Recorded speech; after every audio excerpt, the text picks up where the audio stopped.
It's a constellation of signs and symptoms. So certain types of pain and location, and then just the body shape. And so it disproportionately affects the lower part of the body. And so a lot of patients will be trim up top and in their trunk, but their lower body looks different. Around 60% of patients also have arm involvement. It starts to become limiting to function and actually causes pain. Symptoms not only are the disproportionate fatty tissue that's growing in their body, they get cuffing in the legs, particularly down at the ankles or at the knees.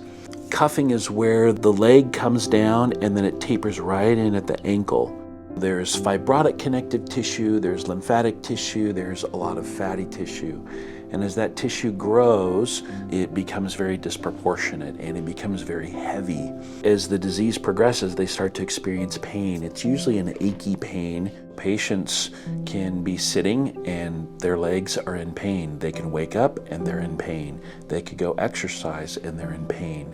So it becomes a very debilitating disease.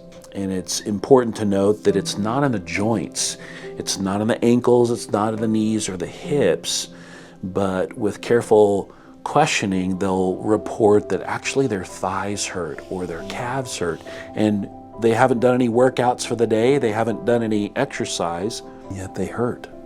They also have decreased or limited mobility because this tissue is growing. Their legs are getting so much bigger, it's harder for them to get around.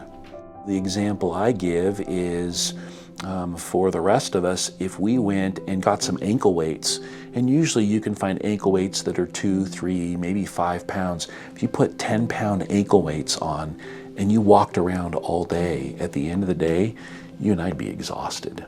And these patients, as this tissue grows, 10 pounds, 15 pounds, 20 pounds, all day, 24/7, 365.